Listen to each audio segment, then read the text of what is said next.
Welcome to episode 50 of the Scholars of Wrestling show. Oh my god, we're at episode 50, fool. We're at a milestone when it comes to the Scholars of Wrestling. Isn't it great? It is so great. What are we going to talk about today? Nothing, because everything is terrible. Aww.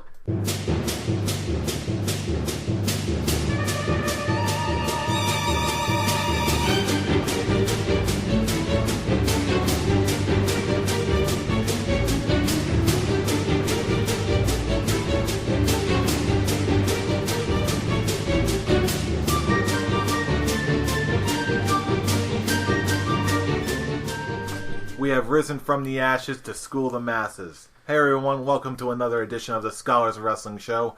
I am Scholar Jeff, alongside with me is Scholar Tarek. How's it going, sir? As well as it can be, considering what this week in the world of professional wrestling has gave us. Tell me about it. Oh boy, this is gonna be a fun episode. Oh yes, because we are in the best of moods, because everything is just Jim Dandy, not really. If you can hear this tone of our voices, you can realize that we are speaking in a sarcastic tone, and yet we're ready to tear something apart. And where is Scholar Brian right now? He gets to go to Florida. He's enjoying his last couple days in Florida, the land of flowers. Can't wait to have him back, and Disney. And TNA. And NXT Full Sail. So yeah, Who knows really if he actually did? No, anymore. He didn't. Yeah, but he should have. He should have gone to NXT. Hey, let's face it. No matter what he did, he escaped he missed the total travesty that it was this week in wrestling. He lucked out in not writing a douche's take from this past week. He's like, tell me what we talked about last week. We talked about the CM Punk podcast and Raw. I'm not writing anything. Is that really what he said? No, it's just the fact that he he didn't write anything. So I thought he just sent you his text message and just didn't tell me. I was like, okay, that makes sense. You know what? It should have been like this. Like, you know what? I'm just not going to write anything this week.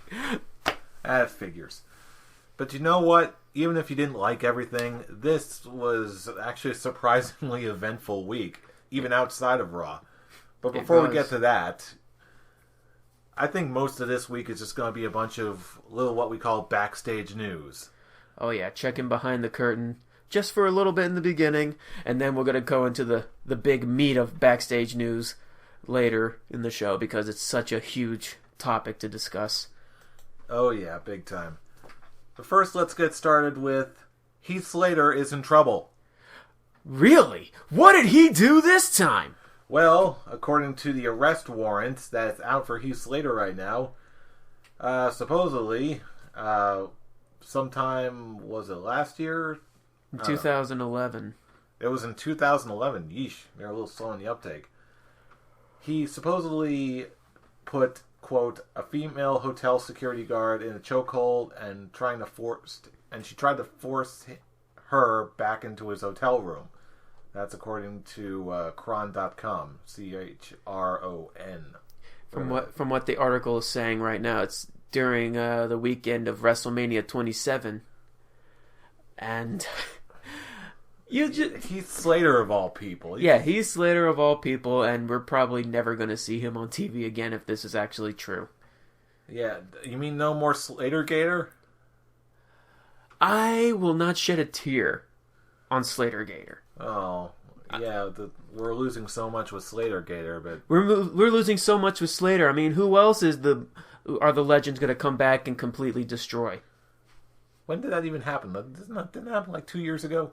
It'll never go away.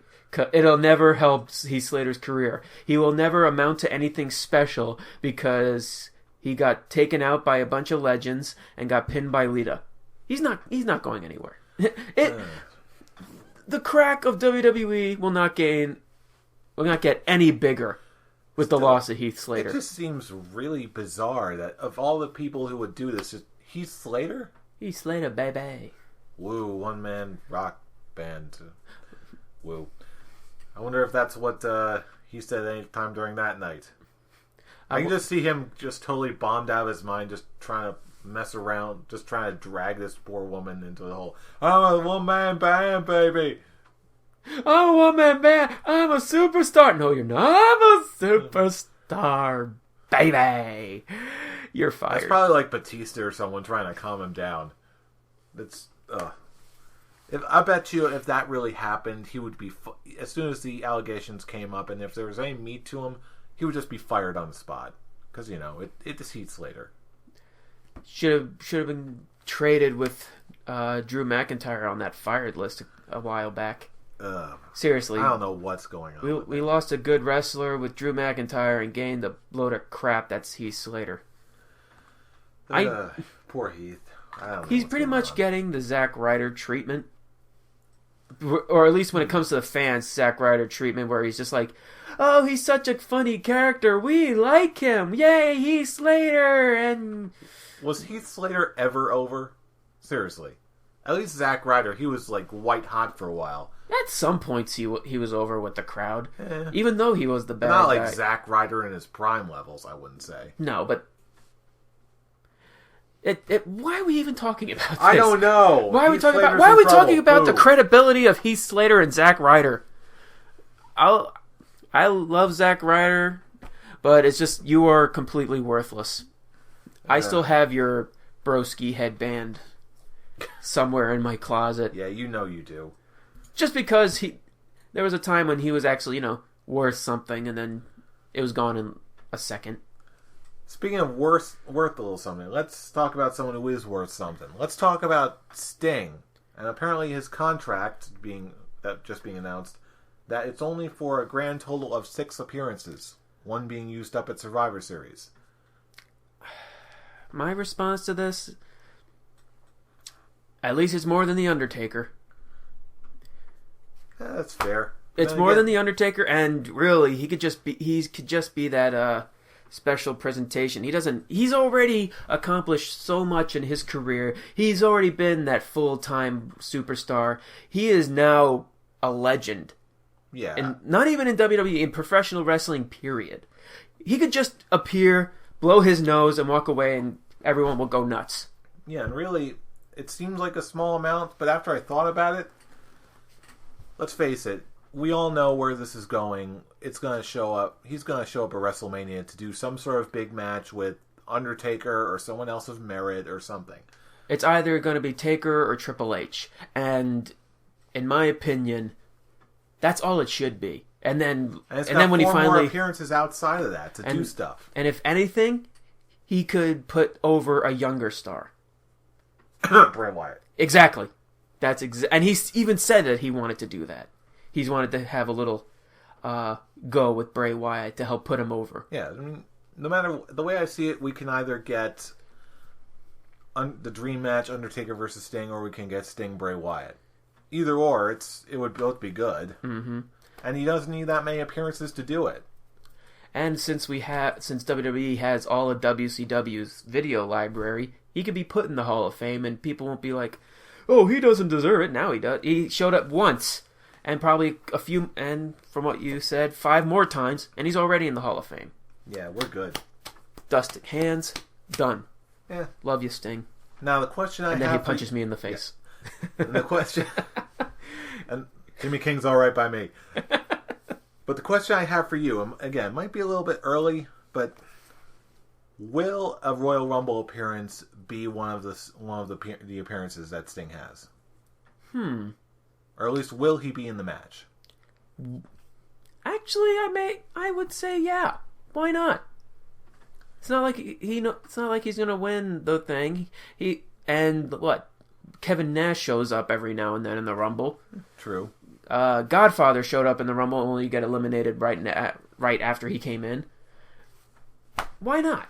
It's not unless they're actually wanting to build some kind of thing with him and Triple H, which they started doing it at Survivor Series. That's kind of what I'm thinking. Either they have him show up and they do an appearance LSEP for whatever the big feud is. Like maybe he comes in at number 27, Taker comes in number 30, and then that'll trigger something. They both get knocked out by some guys, and they just that'll be the trigger. I don't know. Hell, just have him stand on top of the Titantron, and that's it.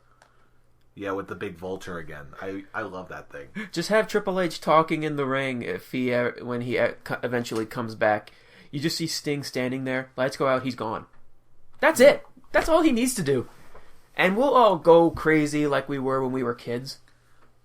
If they actually do spend one of the appearances on that spot where he just stands out somewhere and just lights go out and he's gone, I will laugh just to wonder how much money he's getting paid just to stand there. A pretty penny. Above and beyond how much they're paying for his first class flights and whatever other amenities he needs.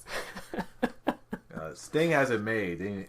Oh man, he's had it made. He's had the career to show that he's been made. Oh yeah, and everyone knows it, but it's one of those things where it's nice that he's finally at where he deserves. Exactly. All right. Next up, speaking of people, how about people who want to be a big deal but may or may not be there? Of course, I'm talking about Jeff Jarrett. What about Jeff Jarrett? The whole Heath Slater thing, when I tried to oh, what did he do this time? That was actually complete sarcasm fun. What did he do this time? But I'm actually curious what's going on with Jeff Jarrett. Well, it's not what he's doing, but what his company. What he's trying to do. Global Force Wrestling. Yes. According to the dirt sheets. Yeah, dirt. Yeah, dirt. Dirt McGirt. Yeah, supposedly, according to popular rumors, dirt sheets, whatever you want to call them, he is not looking to get a definite venue for the first live Global Force Wrestling event until after the first of the year. And from what it looks like they're looking at venues in Las Vegas, of all places, to have their first event.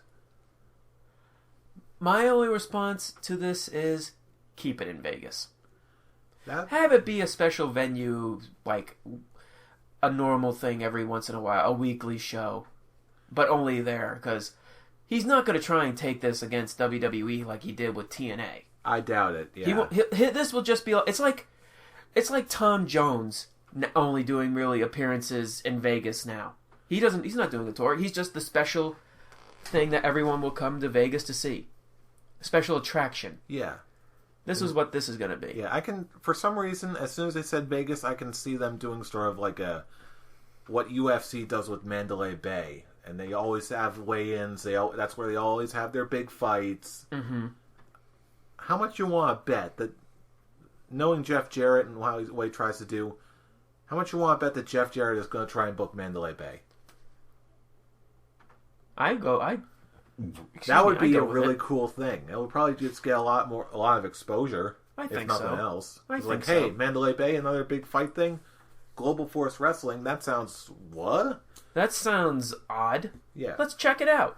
That's pretty much their idea. After they get some other big names in the States, like Kurt Angle or whatever, and maybe they get some more international talent. I know they've got a partnership with New Japan. They'll get some of the New Japan guys to come around and sort of intermingle with the guys. As long as they try not to have it, what they do with TNA, just have it go in different locations. Keep it in Vegas. Even if they do it just like a once-a-month deal. Even with that. Keep the main thing. There you go. Keep the main thing in Vegas. That would be, if they do end up doing something like that, that would be fascinating. And you can just do what Ring of Honor always does with their pay-per-views, and save a lot of money. They don't have to constantly do tours or anything like that, since analog TV isn't the biggest thing that it was 20 years ago. Yeah. I was just picking up news items to talk about this week, but the more I'm talking about this, the more I'm actually really interested to see what they're going to do with Global Force. When is their first show again? Nothing has been scheduled yet, but they are planning on scheduling their first venue, the first certain venue, they're holding off on it until after the first of the year. Keep your ears open, wrestling fans. This is going to be something very interesting. Oh, yeah. Speaking of very interesting, did you watch NXT this week? No. Well, I'll tell you what. Blinked and you missed her. Of course, I can never seem to see it live, with my work schedule being what it is. So the next morning, I just turned on NXT. Yes. Okay, Charlotte Flair comes out. Okay, pretty darn good. And I see this woman walking around in the ring. No intro. No... I'm like, wait a minute. I know her. It's Mia Yim. I told you this before we started recording. I know the name. The name is very familiar. Mia Yim has basically been a mainstay on the women's wrestling circuit in the United States. Okay. Like, basically, she's one of the... I need to look at a picture, because like I said, the name sounds familiar. I will Google her right now. Alright, show it to me! Okay, Googling... What, is she now... Yim. She has a contract in NXT? We don't know, but... Oh, she's a pretty she just showed up randomly. Yeah, pictures of Mia Yim. This is what we do with our time, kids. Lovely. Yeah. And she just took out Charlotte Flair? No, she didn't. This was actually a squash match. Just not even like 3 minutes, even. Squash match for who? Squash match for Charlotte Flair. Oh God! Yeah, she's the current champion, and she's going into a pay-per-view next week with my girl Sasha Banks. It was just a weird little one-off, but it was like, wait a minute, they're giving Mia Yim a tryout? If they signed Mia Yim, that would be a great acquisition for NXT. Hell, just for the Divas division, period. Yeah, assuming of course that like if they'll actually book her right, which the same thing could be said for everyone on the NXT roster right now, which I will get into later. This is all. Yeah. No one knows what I'm doing. I'm just doing the Emma thing. Tarek is doing the Emma dance right now. I'm doing the Emma dance. Exactly what you mean. What a waste. Well, at least it seems like they know. At least somebody knows that, you know what, they gotta do a better job calling out these NXT people. Because it's not always a knockout of the park. They hit gold with Bray Wyatt and The Shield. But everyone else not. They gotta tweak the characters that they have in NXT to really survive in the WWE environment. Oh, yes. Emma is something that could not survive. At all. At least Emma in her current form. Exactly. Like I said, tweak her character a little bit. And it's just... With Emma, it's just even from her official debut on the main roster. When I saw her in NXT, I'm like, she's cute, she's dorky. Cute and dorky is just... It got from cute and dorky to just plain old silly and dumb. They introduced her horribly. They paired her up with Santino with little to no introductions. It's like, hey, this chick does a silly dance. That's it. And have her rival with Fandango and Summer Rae. You're already done. You are all... It's like Fist of the North Star. You are already dead. You're never gonna get a Divas title shot unless you tweak your character.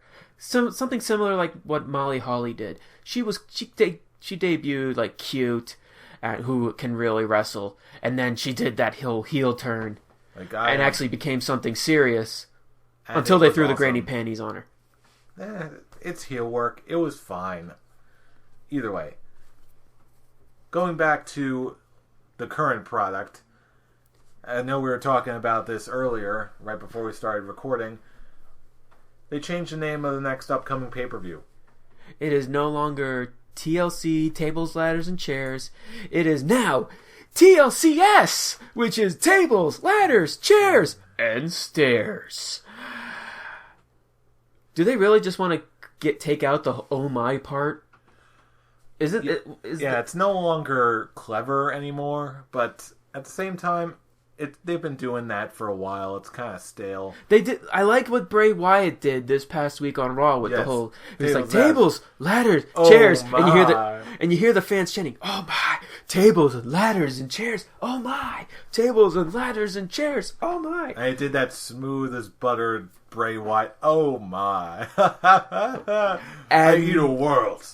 And then they throw in a stairs match between Big Show and Rowan. It's like, oh, we don't have stairs on our title of the pay-per-view. Let's just do it. No, people wouldn't care. People won't notice. Hey, yeah, they won't notice when you post it all over the front of the pay-per-view. But silly. In all seriousness, the more I think about it, sure, I thought it was weird and dumb at first, but I actually don't mind it for no other reason than they're certainly pushing and bringing focus to Eric Rowan. Trying to give him Big Red. Yeah, that's... Well, you know what? Let's talk about all the stuff that we want to talk about on Monday Night Raw. Yeah, this was more your rant and stuff you had on your mind, so I'm just going to let you fire away. Is this the end of the backstage news? No, there's actually one other thing I wanted to touch upon, but now is a good time as any. You got something on your mind about Raw. I want to let's finish backstage news first, because this is a good segue, and then we'll segue to that, and then segue into our big discussion later. Okay. Well, really, the only other thing I wanted to touch on before we get into the meat and potatoes of this is the Salami Awards. Exactly. The Salami Awards look ridiculous, and they're not even showing everything that we're going to be voting on, or if anything that can be voted on. Now we just have the really superficial ones that can be voted on. The fans we're looking at right now. We've got Raw Guest Star of the Year, Best Twitter Handle or Social Champ of the Year, Rivalry of the Year, sure, that's okay, Best Couple of the Year, Animal of the Year, Faction of the Year, okay, WWE's Best Actor, that's, Wait, Best... Oh, okay, Superstar, Biggest Megastar on the silver screen, okay. Yeah, that actually seems okay. Like, again, Batista was in Guardians this year. If he does not win or make an appearance via satellite, I would be shocked. Anti-Gravity Moment of the Year. Okay. Renaming it from the High Flying Moment. Okay. Yeah, that makes sense. NXT Superstar of the Year. I like that. Yeah, seriously. I know if Sami Zayn doesn't win it, I'm going to be shocked. Well, Adrian Neville could get it too. One of those two. Let's see, looking at NXT Superstar of the Year, who do they have? Yeah, Adrian Neville, Sami Zayn, Tyler Breeze, or The Ascension. I would laugh if Tyler Breeze won. Not that I didn't like Tyler Breeze. I think Tyler Breeze is very good, but just compared to who he's in company with, I would laugh. I would love to see Tyler Breeze just sort of show up with his little selfie camera thing and just like have most of the live crowd just be like, "Who is this guy?" It's just like, all you uggos know I deserve this. Thank you. But no thank you. Bye-bye. I look at Tyler Breeze as what John Morrison was, but lighter. Except less funky and more Rick Rude. And with a cell phone you could take selfies on. Yeah, I don't see John Morrison taking selfies, even though he did come out with a paparazzi. I want to see him get pushed to the main roster. I'm sorry, I like Tyler Breeze. I think he's fun. Okay, what else? We have the Fan Participation Award. Raw after WrestleMania. Done. I don't even think that's that's an answer. Oh yeah, it's just basically a chant. Really? Yeah, they've got the $9.99 as a candidate. You sold out to Seth Rollins, we the people, Jack Swagger. I'm afraid I've got some bad news with Brad News Barrett, and he's got the whole world in his hands. Here's a question. Where's yes, yes, yes? I don't know, no. Again, WWE.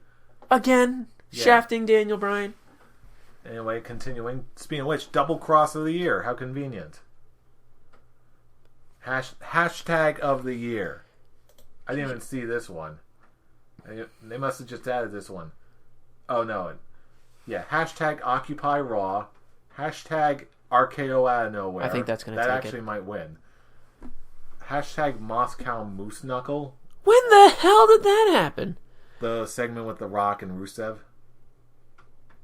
Eat, Sleep, Suplex, Repeat. Okay. And hashtag $9.99. I'm trying to think of that Rock Rusev bit. When did someone say Moscow? It's like, oh, Moscow Moose Knuckle. I know. The eyebrow. I know.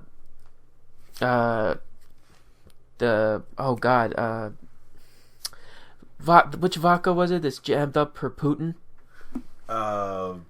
Smirnoff? Smirnoff up or Putin. That should have been a hashtag.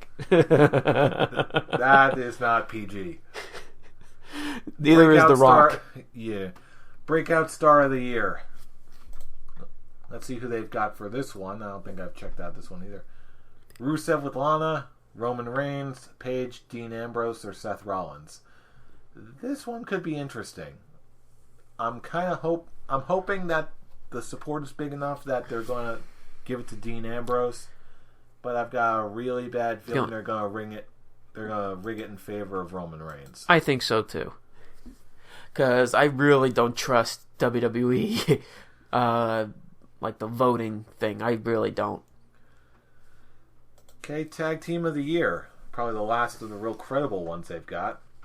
Golden Stardust, The Usos, Los Matadors, Slater Gator, and Mizdow.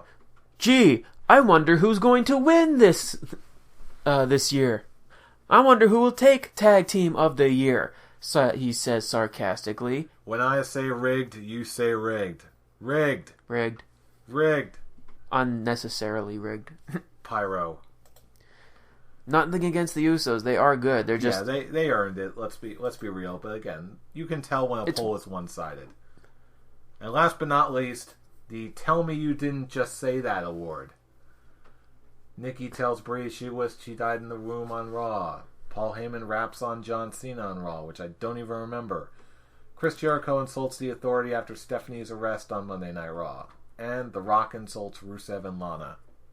Okay, we just talked about this before. Smirnoff Upper Putin. That's taking it. Smirnoff Upper Putin is taking it. I hope so. I hope the Bella thing doesn't take it. That is one of the things which I think will, like, the fans, quote, will take it, will vote for, but seriously. Well, I'm sure you also noticed that they don't have anything for Match of the Year, Superstar of the Year, any of the really big ones. Those are already decided. No one's going to be voting on that. All right, we're going to make it clear. Most of these are probably going to be, like, announced on the pre-show. Yeah, some of these are actually listed as being announced on the pre-show. Tag Team of the Year, Breakout Star of the Year. You tell me you didn't just say that. A lot of these are just going to be revealed on the pre-show. And it's a big old mess. And I don't know why I always get my hopes up for these Slammy Awards. They're just... Ugh. And they never deliver. And this is the good segue into my rant. It's going to be the only thing we're going to be interested in coming Raw, because from what I've gotten this past week on Raw, there is nothing to look forward to in this coming pay-per-view. Everything that happened this past Raw was a mess. Everything. The whole tag team turmoil that opened the show. Well, after the whole John Cena trying to make Seth Rollins go on his knees and beg for the Authority to come back. Which is like, okay, making another future star go on John Cena's knees, because John Cena's God in WWE. Yay. Then you have this tag team turmoil, which started off with Dashingly Gold and A New Day. Interesting. This is the only interesting thing coming out of it. Yeah, that's really the only thing I remember offhand. It's like, hey, the New Day. All these three guys get a fresh new coat of paint. I'm excited. And what do? They eliminate them. They eliminate Dashingly Gold first, in a quick fashion, by the way. Yeah, which looked cool. Honestly. It was okay. It was like, okay, yeah, quick fashion, great. Pretty much the number one heel tag team. And keep them looking strong, all right. Yeah. And make them look strong, okay. And then out comes, who was it? Okay. I don't even remember. At this part, I was... Oh, it was Cesaro and Tyson I was Kidd. flipping out because they threw Cesaro with Tyson Kidd. Really, WWE? In all fairness, really? I actually like... I don't. I like Tyson Kidd now. He's actually doing something. Yeah! Listening to his headset and being Natalia's husband. Having it be like, he's nothing more totally ignoring his hot wife, which is a totally heel thing to do. And they're booking him as, he's Natalia's husband. He's not Tyson Kidd. He's Natalia's husband. He's worth something. Let's give him with someone who actually is worth something in Cesaro, who could be a future star, which we will talk about in the Stone Cold podcast. Yes, we will. How, I cannot make it any more clear. What they're doing with Cesaro is 150% wrong. I hate what they're doing with Cesaro. I'm taking Drew McIntyre. He's better than this. It angered me. And then I was like, okay, yeah, they're not going to win. Out comes the Usos. And I'm like, all right, Match is over. I don't care how many other teams are left. The match is over. I know who's going to win. And what do you know it? The Usos won. When the final team that came out was Adam Rose and the goddamn Bunny. How much more are they going to jam this whole thing into our throats? This whole friction between Adam Rose and the Bunny. And now the Bunny's actually starting to fight back a little bit. Yay! Forget the Bunny. Progress for the feud that no one cares about. Every time these two come out, they get booed. Because no one cares. Like I said in the Survivor Series reaction show. When they said Adam Rose and the Bunny versus Slater and... Slater and Gator. Slater, Gator. I blanked out because I don't really care. Titus O'Neil. Titus O'Neil, thank you. Well, I don't know why I blanked out on Titus O'Neil because I think... All you remember is Slater Gator. Exactly. As soon as they said, how about we have that match? You heard the crowd boo because nobody wants to see that. I'm still just glad we got a "This is stupid" chant that one day. And thank you, East Coast wrestling fans. I love you guys. This is why I still live on this East Coast. And then, of course, the Usos win. And then they have Eric Rowan, I hate bullies, more continuing with Big Show. The interesting, they have all the old members of the Authority minus Triple H and Stephanie still a faction. Now add Big Show in.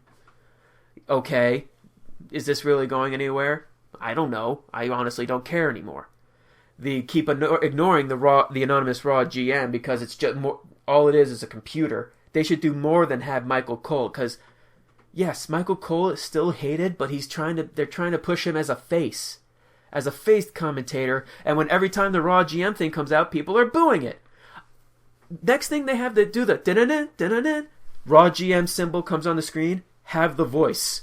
Something similar to when the voice was trying to talk to Edge while he was smashing the laptop. But actually have, instead of a computer voice that sounds something like this, have it be someone... Get a Siri ripoff. I wasn't going to say a Siri ripoff, but that's funny. Yeah. But have it just be a dark voice. Have it be a hidden voice.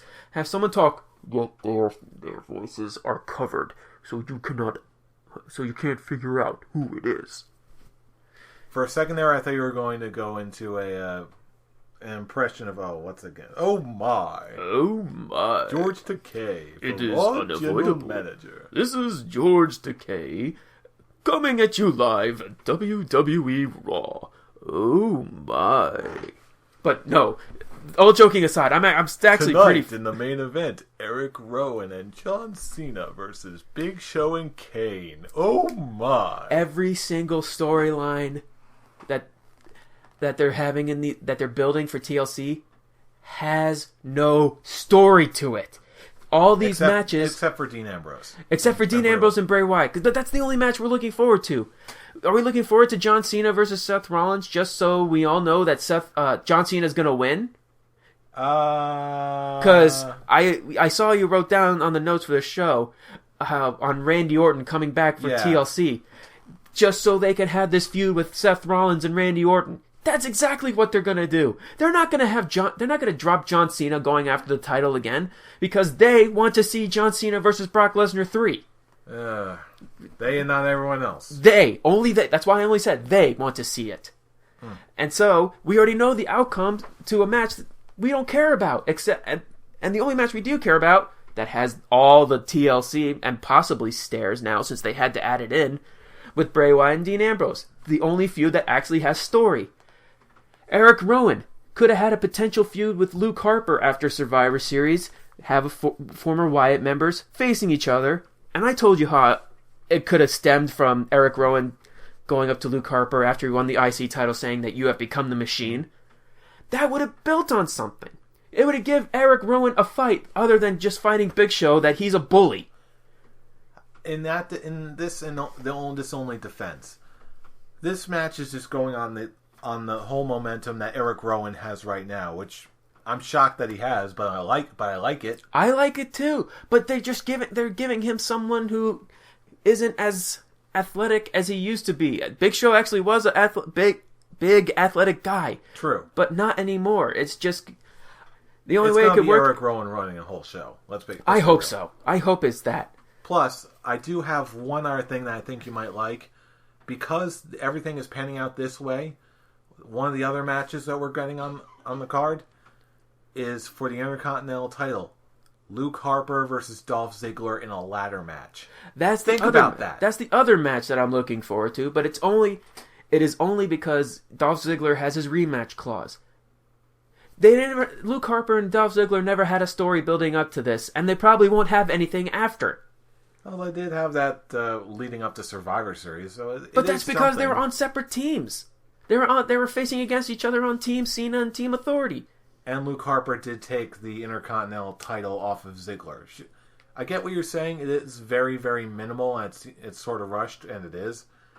But to me, just knowing what Ziggler is capable of and knowing what Harper is capable of, the hype, I can easily see as taking match of the night, by far. It's a toss between Bray Wyatt and Ambrose and Ziggler and Harper. Those two matches are the top contenders. Yeah, this might be the thing worth tuning into the network for to watch pay-per-view. But I'm saving my thoughts for what happened later this week. I'll just end it with this. They're trying to push Big Red on Eric Rowan. Why does he need to get pushed with a nickname that's a chewing gum? Yeah, it makes me think of more of the chewing gum than a big, badass, redneck Viking. All I think is, get that sweet sensation with Big Red. That's not Eric Rowan. And I like that he actually finished the Rubik's Cube. Yeah, and now he's in a savant. I hate bullies.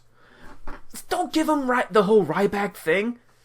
Except that he's not all there. And speaking of Ryback, moving on to the next one, Ryback versus Kane in a chairs match. Oh, this match actually had potential to be a storyline that actually would be worth something.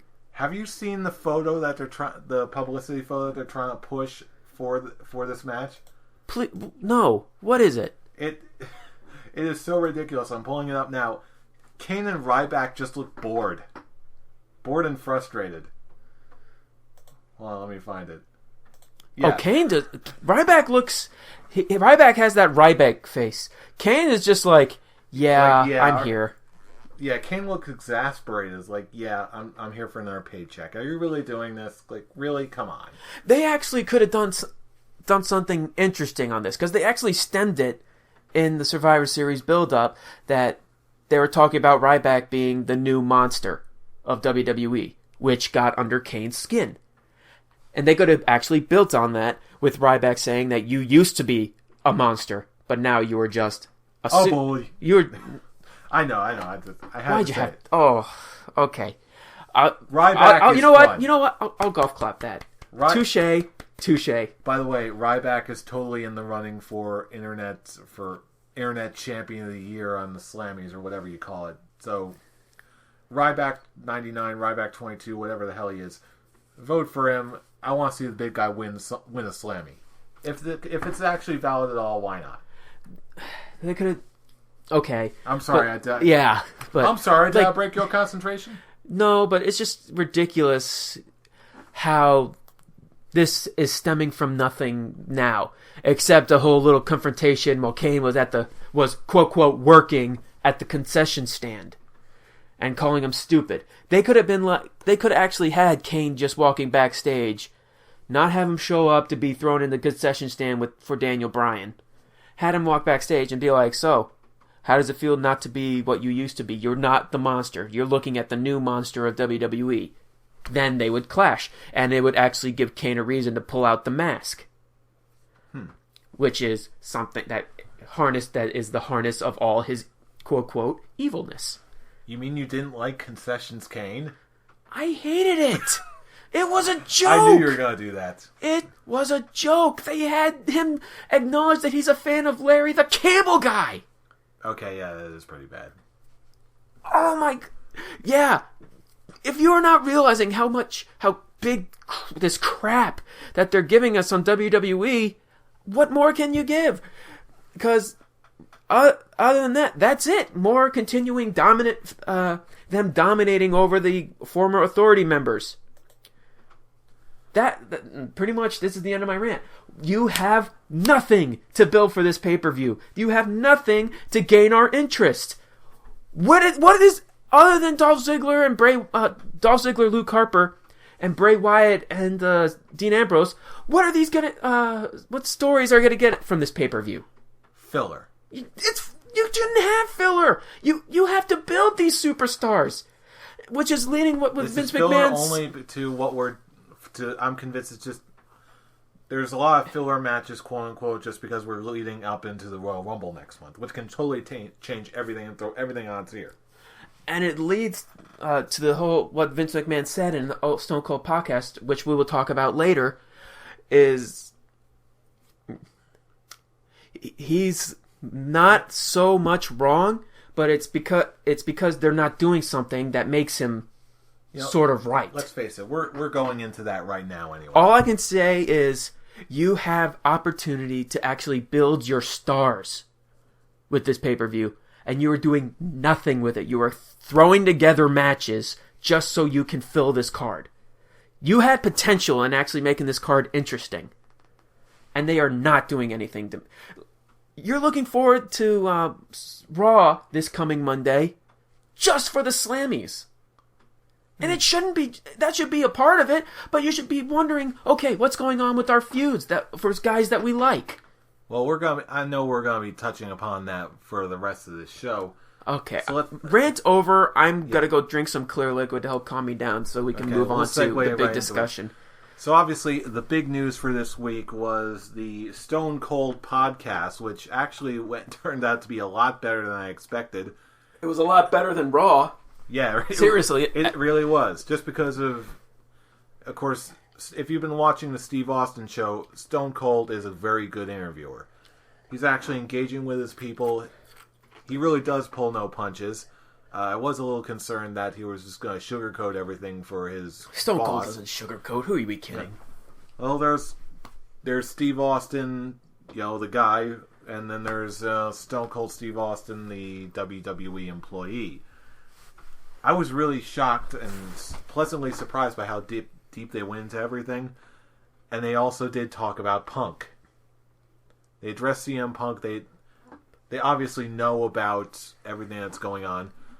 And supposedly that there was an apology from Vince McMahon saying, I'm sorry he got his papers on his wedding day. That was a miscommunication.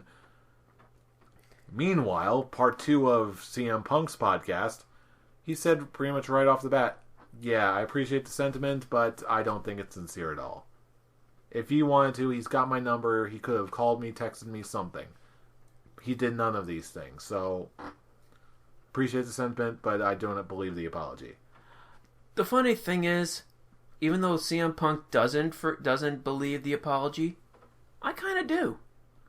Because I really do think Vince McMahon knows what good a talent CM Punk was. He didn't get the full potential that CM Punk, well, in our opinion, deserved, even though some people that we know and some fans in the internet wrestling community thinks he does not. But I really do believe that he was sincere in his apology.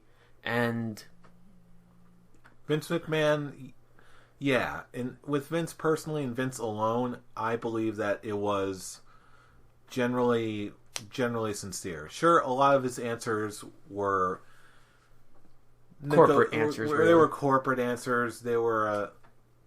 At least he was honest. Truthful and not being damning. At least he was honest. The fact that he said that he did not listen to the CM Punk podcast. Yeah, there are people listening to it for him, which makes it's believable. Put it that way.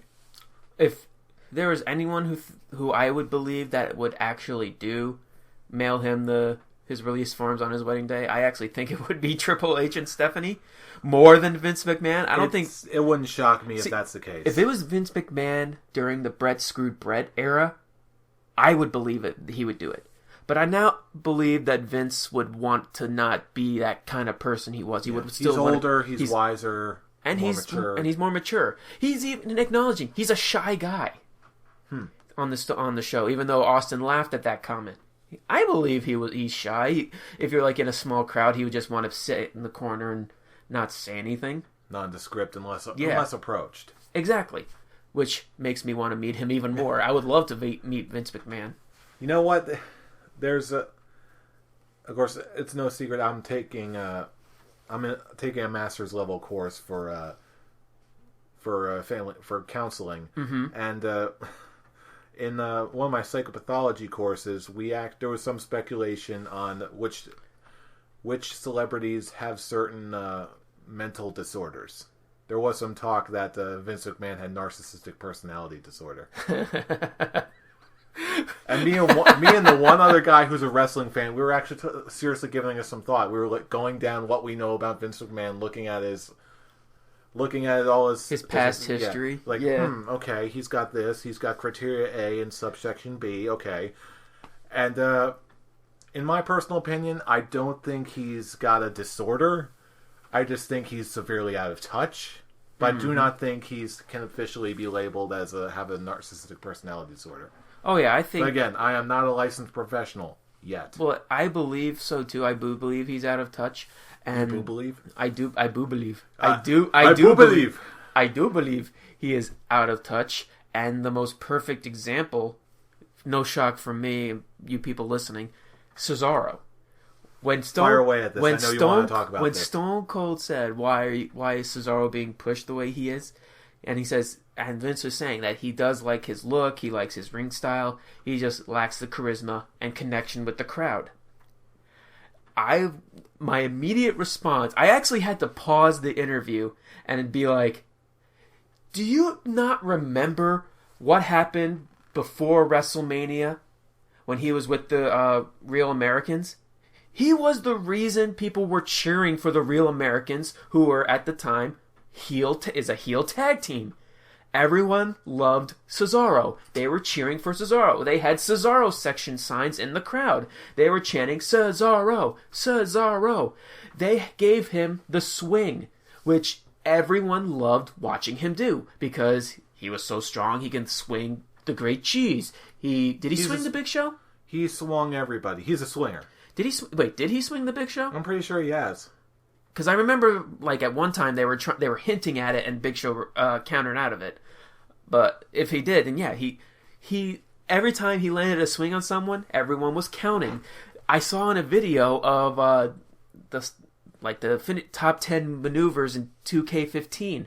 Number 10 was the swing, and they have the crowd counting the swing. And I'm just like, okay. He is interacting with the crowd. He may not have the perfect mic skills, I will say that, but he is connecting with the crowd. He has look. He has talent. He has a good package. And what do? They gave him the Andre the Giant over the top rope battle royal, for God's sake. They had him shake hands with Hulk Hogan. You make him think he's turning face. He's becoming a good guy. And what do? They throw him with the number one heel manager. They turn him heel. They gave him very lackluster theme song. I'm not a huge fan of his siren theme song. I think it's okay. It grew on me, but I still don't like it. And at first I'm just like, oh, they threw him with Paul Heyman. This has potential. Mm-hmm. Because Paul Heyman can really promote this guy to the stars and beyond. And what do they? It makes perfect sense, and it's good booking because he's with Paul Heyman, the manager of the guy who broke the Undertaker streak, and now he can work on a younger guy. But what do they do booking wise? They have Paul Heyman promote the hell out of Brock Lesnar and be like, oh yeah, and Cesaro. Cesaro didn't get any promotion for Paul Heyman. He was just there. And then Ryback and Curtis Axel, of all people, turn into Paul Heyman guys and totally nullify the even concept of Paul Heyman guys. Oh no, this is way after Ryback and Curtis Axel.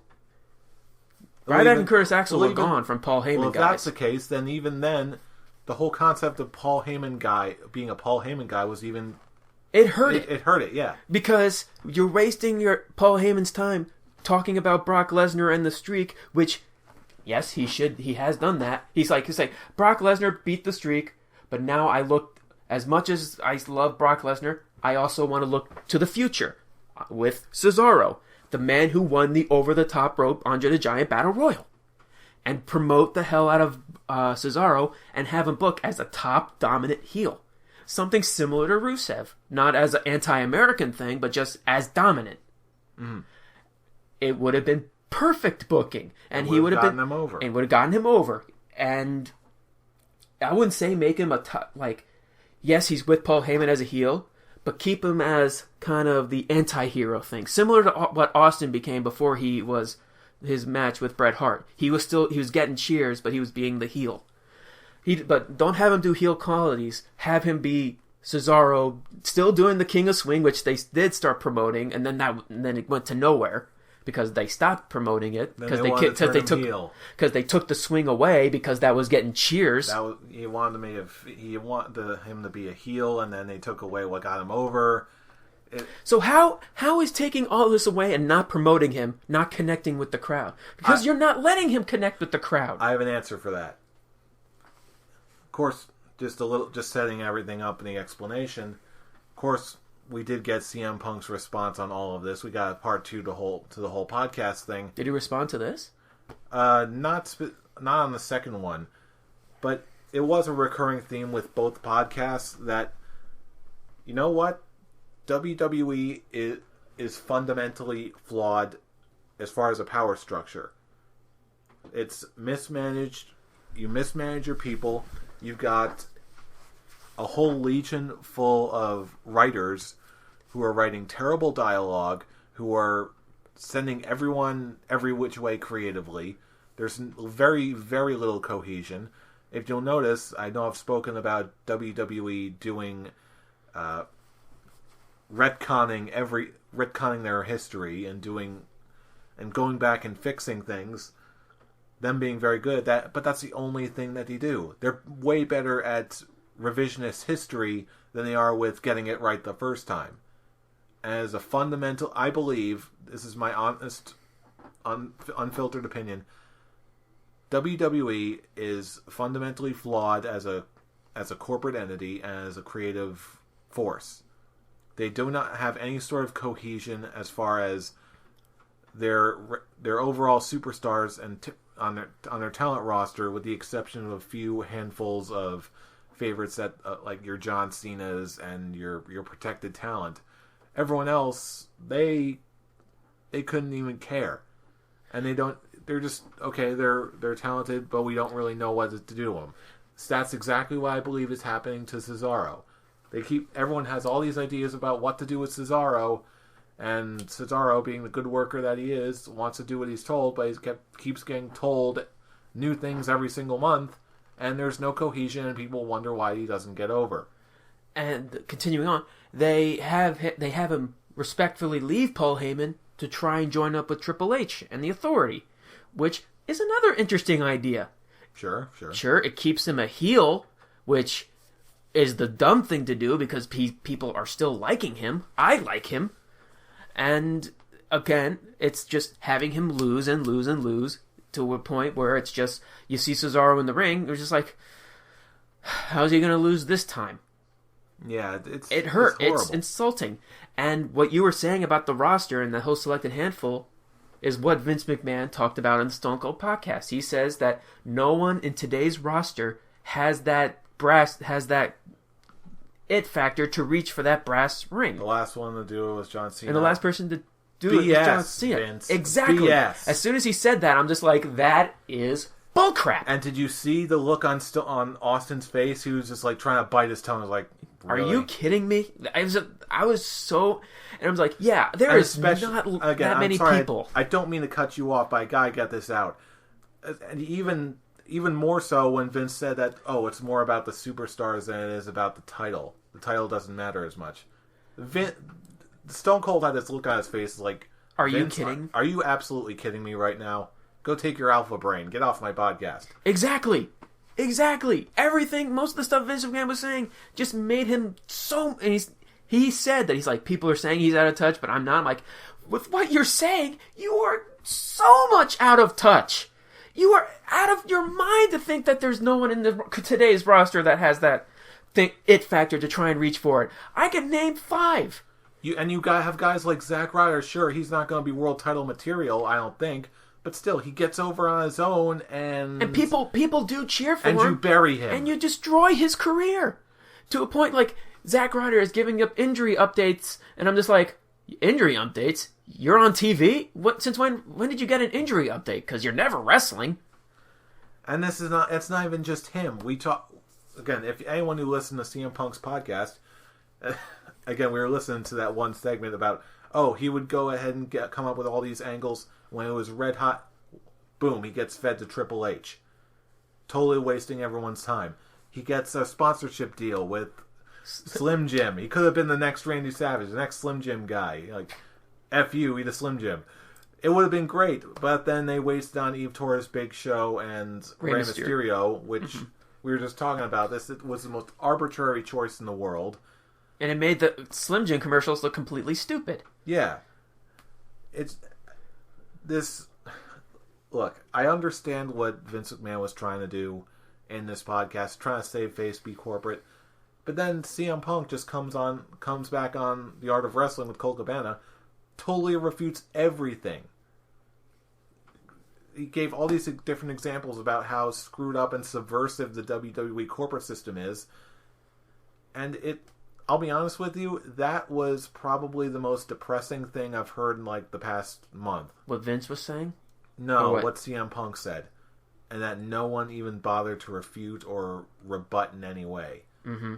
Like, honestly, this is going to be my last thoughts for this episode, really. This is, ultimately, in a single sentence, this situation is worse than the Daniel Bryan incident from almost a year ago. I remember, I'm not going to try and go back and relive too much, but you know how much I was harping on the fact, if Daniel Bryan doesn't win at WrestleMania, it's going to be the end of everything. Oh yeah, I remember you saying last week that you said you're on the brink of that same feeling you had with not wanting to buy wanting to cancel out your subscription to the network. Well, I'll tell you what, I am there right now. With everything else that's going on, I see now that the WWE, as it is right now, this second, is fundamentally flawed as an entertainment company and as a wrestling company. And being that, there really is any wrestler worth a damn. There's nothing to strive for. They're just the biggest company in North America, and they're pretty much the only game in town in this country unless you want to go overseas to AAA or New Japan or something. And just think about the state of NXT right now. You've got all this incredible world-class talent: Sami Zayn, Adrian Neville, Hideo Itami, Finn Balor, and now you got Kevin Owens, who delivered the most amazing promo on NXT. I heard about it. I actually want to watch that promo. It's incredible. It just goes down a who's who of the roster right now. It's like, I had a feud with Seth Rollins. He got called up first. I was in an amazing tag team with Daniel Bryan. He got called up first. Sami Zayn, he's one of my best friends in the entire world. He got called up first. I'm not taking second place to anyone anymore. I'm Kevin Owens. I'll fight everyone, including your mother. He didn't say that last line about your mother, but it's just like that would have been funny. The delivery of everything, it's incredible. It makes you really hyped for Kevin Owens and what he's going to do. But then I started thinking about it. It's like, you know what? If even a fraction of what CM Punk said was true, the WWE corporate setting just looks so toxic and so unhealthy and so unentertaining. If what we've been seeing on Raw lately is any evidence, WWE is fundamentally sick and flawed. So much to the point where I'm just going to put it out there. If WWE does not improve sometime within the next couple months, if I don't see some real evidence that things are changing and they're actually listening and they're not improving their product, I'm giving them until the Royal Rumble. If during the Royal Rumble I do not see, from the result of the matches and especially the Rumble match itself, that the future of my confidence in WWE is riding on the Royal Rumble match. If I don't see some real serious evidence that they're setting up to some big payoff, a big worthwhile payoff at WrestleMania, I will cancel my subscription. I'm going to miss NXT, but you know what? If I want to see the pay-per-views, I'll go over to one of your guys' house. Because almost everyone's always hosting at one place or another. Mm-hmm. NXT, let's face it, it'll pop up on YouTube eventually. I don't care. I would like it. I would like to see it on time, but you know what? If they're going to keep producing this drivel and shoving this corporate BS down everybody's throats, not just the fans, but the wrestlers too, and deliberately harming the mainstream professional wrestling product in North America, then that is not a company that I want to support with my money. And I am just not going to support it any longer if that's the case. That's the end of my rant. I wouldn't want to support the company either, but I want to support some of the guys that are in that company. Yes. That will be the only reason why I want to stay connected with the network, because I care about the wrestlers, even though they don't. Vince McMahon said on Austin's podcast that you even said how the superstars are more important than the title. That's something wrong, because the title is supposed to be what the people are fighting for.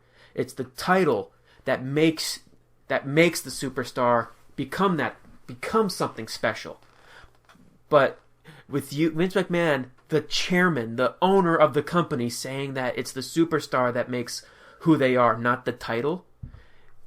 You devaluing the title is similar to you devaluing your company. Yeah, that was... It's insulting you. It's insulting your product, because you're relying your product on the superstar, which in this case you're relying your company to John Cena, because everyone and only John Cena. It's like, oh, see, where do we see Cena in 6 months? What about the rest of the superstars? I don't know. Do something with them. But where do we see Cena? The problem is you are treating everything in your company like crap. You are not. The reason that you feel that no one is in the today roster is in that zone to reach for that brass ring is because you're not giving them the opportunity to do it. Because you're pushing the stars, but then when the older stars that help make the company of the past come in, you got to make them happy and destroy your current roster, which devalues your current roster for when the past superstars who can't do it anymore. What value are your current product superstars when they keep getting destroyed by people who are double their age?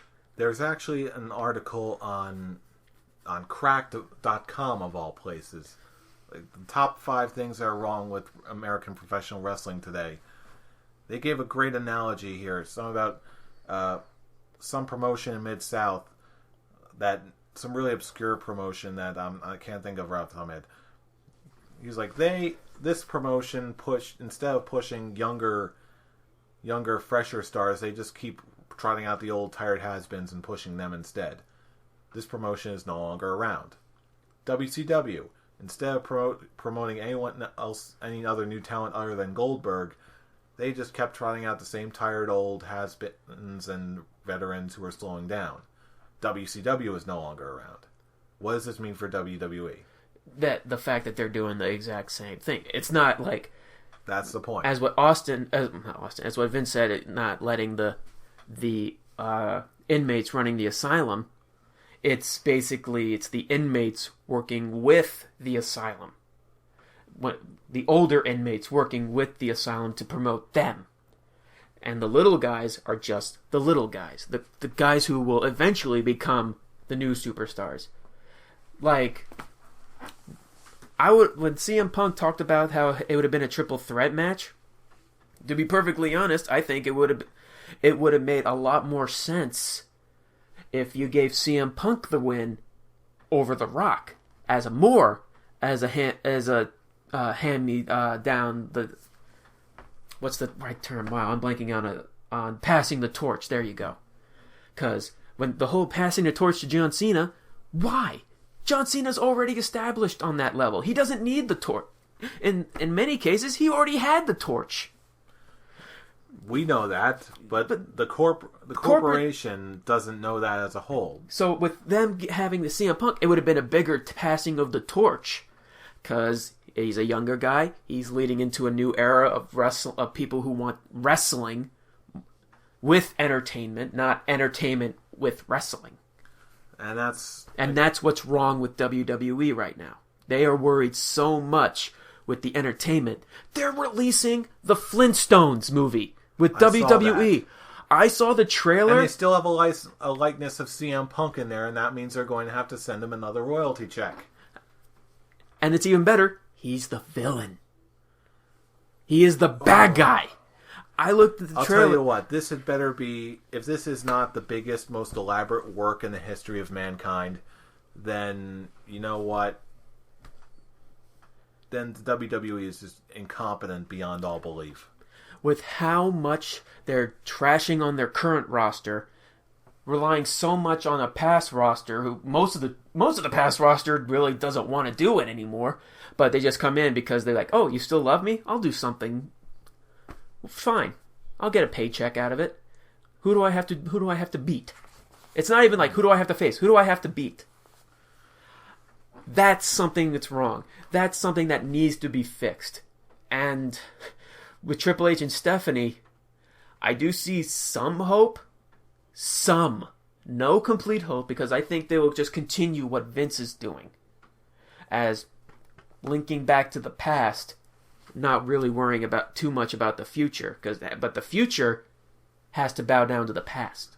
Yeah, this, again, which comes back to, because again, I don't want to paint this picture of me believing that Vince is just like totally out of touch and he has nothing to offer. Same thing with Triple H.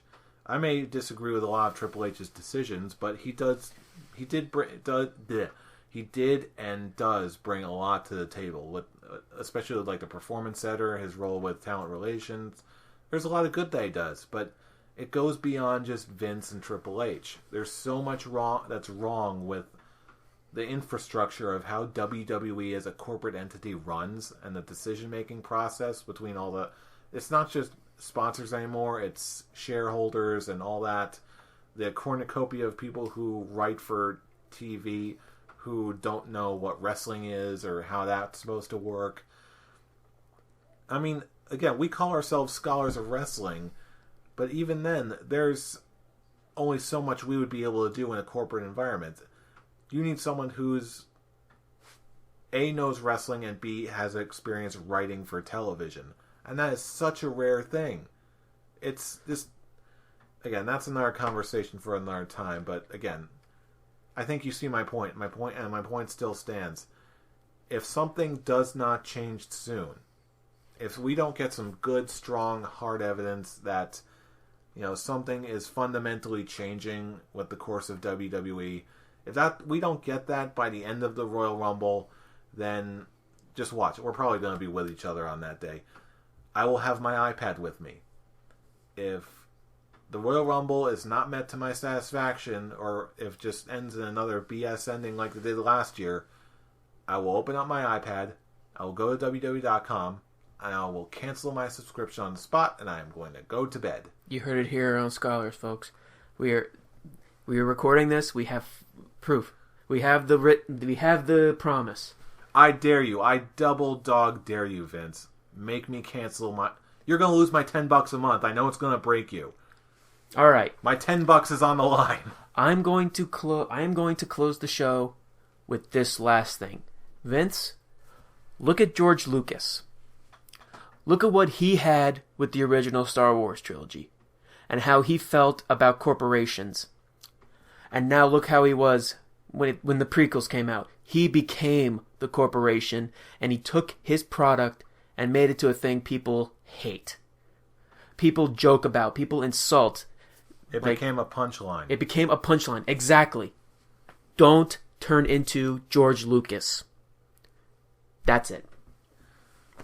That's a good way to put it. And really, but I know that's, thankfully, if there's one little good bit, I know that this is not the end of the conversation. If it was, I would have dropped the WWE Network yesterday. But you know what?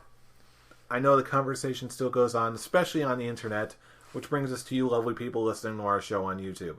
What do you have to say? As always, leave a comment on this video. Go to our Facebook page, the Scholars of Wrestling Show. Drop us a line there. Let us know what you think. And of course, if you like this show and you want to see more, click that little subscribe button. We're always here every week, bringing entertainment to your face hole, or at least showing you some free stuff on the Scholars of Wrestling Facebook page. free stuff to your Facebook wall that is not a BuzzFeed article. Where can you go wrong? Oh, you can't go wrong. You can't. It's not. That should be the new slogan for our show. Scholars of Wrestling. It's not a Facebook feed. It's not a BuzzFeed article. TM. And with that, I got nothing else. We are the Scholars of Wrestling, and you have just been schooled. You're welcome. Okay, one final thing. George Lucas, look where he is at now. He had to sell it to Disney. Don't sell WWE to Disney, Vince. Don't Watch do NXT. it.